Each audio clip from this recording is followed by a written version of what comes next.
हूं यार ये परिवार के झगड़ों से। समझ में नहीं आता कि किसे सही कहूं और किसे गलत।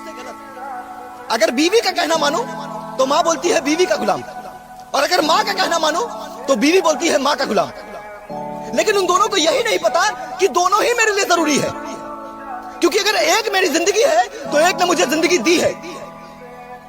कभी कभी मैं सोचता हूं कि जब एक बेटी गलती करे तो फिर चाहे कुछ भी हो जाए मां उसे माफ कर देती है, लेकिन जब वही एक बहू गलती करे तो फिर वही सासू मां उसे माफ क्यों नहीं कर पाती है। और जब एक मां गलती करे तो फिर चाहे कुछ भी हो जाए बेटी उससे रिश्ता नहीं तोड़ती है, लेकिन जब वही एक सासू मां गलती करे तो फिर वही बहू उससे रिश्ता क्यों तोड़ने लग जाती है।